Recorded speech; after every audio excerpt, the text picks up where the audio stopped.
ఇక AP CM Jagan కు అదేవిధంగా ప్రతిపక్ష నేత చంద్రబాబుకు ఏపీసీసీ అధ్యక్షురాలు వైఎస్ షర్మిల లేఖ రాసినట్లుగా తెలుస్తోంది. మరి ఆ లేఖలో ఏ అంశాల గురించి మాట్లాడడం జరిగింది, ఏ అంశాలను మెన్షన్ చేయడం జరిగింది, వీటి గురించి పూర్తి డీటెయిల్స్ మా ప్రతినిధి విజయవాడ నుంచి శ్రీను అందిస్తారు. శ్రీను, డీటెయిల్స్ ఇవ్వండి.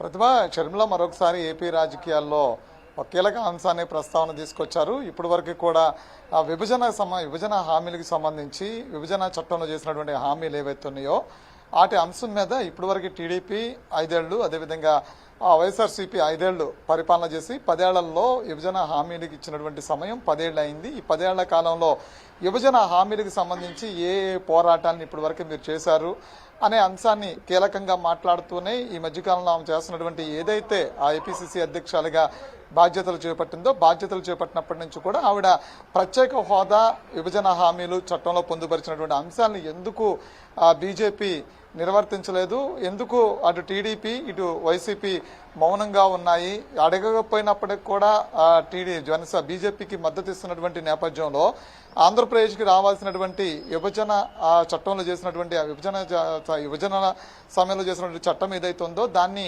ఇప్పటివరకు బీజేపీ అమలు చేయకపోవడం ఎందుకు ప్రశ్నించలేదనే అంశాన్ని ఇప్పటివరకు ఆవిడ సభాముఖంగా మాట్లాడుతూ వచ్చినటువంటి పరిస్థితి. ఆవిడ ఏర్పాటు చేసినటువంటి ప్రతి కార్యక్రమంలో కూడా ఆవిడ విభజన ఆంధ్రప్రదేశ్కి తీరన నష్టం బీజేపీ చేసిందనే అంశాన్ని ప్రస్తావన తీసుకొచ్చింది. అయితే ఇవాళ ప్రధానంగా చూసినట్లయితే ఆంధ్రప్రదేశ్ ముఖ్యమంత్రి జగన్మోహన్ రెడ్డిని ఇప్పటి వరకు కూడా విభజన హామీలు ఏవైతే ఉన్నాయో వాటిని బీజేపీ అమలు చేయకపోతే ఎందుకు ప్రశ్నించలేదు, 32 మంది ఇటు రాజ్యసభ అటు అదేవిధంగా ఎంపీ లోక్సభకు సంబంధించినటువంటి ఎంపీలు మీ దగ్గర ఉన్నారు కదా, 25 మంది ఎంపీలను ఇస్తే బీజేపీ మెడల వంచి తీసుకొస్తా అన్నారు. బీజేపీని ఎందుకు మెడల వంచలేదు, ఎందుకు ఆంధ్రప్రదేశ్కి అన్యాయం జరుగుతుంటే ప్రశ్నించలేదు అని చెప్పని ఆవిడ మాట్లాడిన నేపథ్యం చూసాము. అయితే ఇప్పుడు ఆవిడ స్వయంగా ఒక లేఖను కూడా డైరెక్ట్గా రాయడం చూసాం. ముఖ్యమంత్రి జగన్మోహన్ రెడ్డికి బీజేపీ అవలంబిస్తున్నటువంటి విధానాల్ని మీరు ఎందుకు ప్రశ్నించట్లేదు, బీజేపీ ఆంధ్రప్రదేశ్కి ద్రోహం చేస్తుంటే మీరు ఎందుకు ప్రశ్నించట్లేదు అనే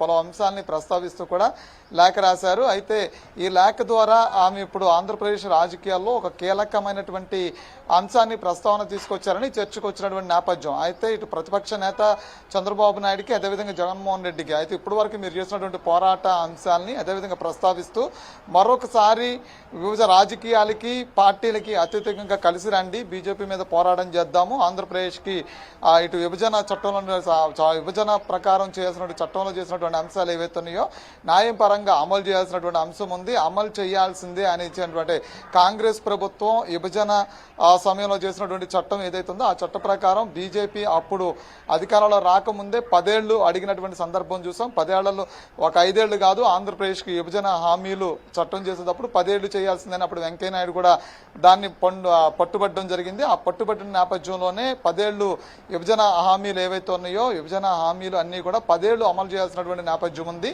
అందులో ప్రధానంగా ఏవైతే ఇటు పోలవరం ప్రాజెక్టు నుంచి మొదలుకుని విభజన ప్రత్యేక హోదాతో పాటు అన్ని అంశాలని కూడా అప్పుడు విభజన చేసినటువంటి చట్టం ఏదైతే ఉందో అందులో ఉన్నాయి. సో అవన్నీ అమలు చేయాలి, పార్టీలకి రాజకీయాలకు అతీతంగా పోరాటం చేద్దామని చెప్పిన మరొకసారి షర్మిల పిలిపించింది. దీని మీద ఫర్దర్గా స్పందిస్తారా లేదా అనేది ఇక వేసి చూడాల్సిన పరిస్థితిగా ఉంది ప్రతిభ. సో హామీల అమలు ఇంకా చూసుకుంటే విభజన హామీల గురించి 10 ఏళ్లలో బీజేపీ చేసిన మోసాలపై చర్చించాలని కూడా ఆ లేఖలో అయితే స్పష్టంగా ప్రస్తావించడం అయితే జరిగింది. మరి ఇప్పుడు టీడీపీ అధినేత చంద్రబాబు అమిత్ షాని కలవడానికి అయితే ఢిల్లీ వెళ్తున్నట్టుగా తెలుస్తుంది. మరి ఈ లేఖకు సంబంధించి చంద్రబాబు నాయుడు కానీ టీడీపీ నేతలు కానీ ఎలా స్పందించారు? ప్రస్తుతానికైతే దీని మీద ఎలాంటి స్పందన రాలేదు. అయితే విభజన గాయం చేసింది కాంగ్రెస్ పార్టీ. తర్వాత ఏదైతే విభజన హామీలు ఉన్నాయో చట్ట ప్రకారం అమలు చేయకుండా బీజేపీ తాత్సర్యం చేసింది. సో అందులో ప్రధానంగా చూసినట్లయితే 2014 నుంచి 19 కాలంలో ప్రభుత్వం నిర్వహించింది చంద్రబాబు నాయుడు టీడీపీ ప్రభుత్వం. అయితే టీడీపీ అప్పుడు విభజన హామీలో కొన్నిటిని అమలు చేస్తాము అంటే ప్రతిదానికి కూడా అంటే దాదాపుగా విభజన చట్టంలో చేసినటువంటి హామీలు ఏవైతే ఉన్నాయో వాటికి సరిసమానంగా ఇచ్చేటువంటి ప్యాకేజ్ అయితే ఉందో ఆంధ్రప్రదేశ్ త్వరగా అభివృద్ధి చెందడానికి చేయడానికి కావాల్సినటువంటి సహాయ సహకారాలు బీజేపీ అందిస్తానని చెప్పింది. సో బీజేపీ అందిస్తానన్న తర్వాత విభజన తర్వాత హామీలు ఏవైతే ఉన్నాయో హామీలకు సంబంధించినటువంటి ప్యాకేజ్ వస్తుంది అని చెప్పని చంద్రబాబు నాయుడు అప్పుడు బీజేపీ ఇచ్చినటువంటి ప్రపోజల్స్ ఏవైతే ఉన్నాయో దాన్ని ఆయన అంగీకరించారు. అంగీకరించిన తర్వాత 2018 ఆ టైంలో విభజనకు సంబంధించినటువంటి ఏదైతే ప్యాకేజ్ ఉన్నారో ఆ ప్యాకేజీలో కూడా ఆంధ్రప్రదేశ్కి బీజేపీ అన్యాయం చేసింది. అప్పుడు రాష్ట్ర వ్యాప్తంగా కూడా ఒక సభను నిర్వహించారు. ధర్మ పోరాట దీక్ష పేరిట బీజేపీ కేంద్ర ప్రభుత్వం ఆంధ్రప్రదేశ్కి విభజన తర్వాత జరిగినటువంటి నష్టాన్ని ప్యాకేజీ రూపంలో ఆ నష్టాన్ని భర్తీ చేస్తా అన్నారు, చేయలేదనేది.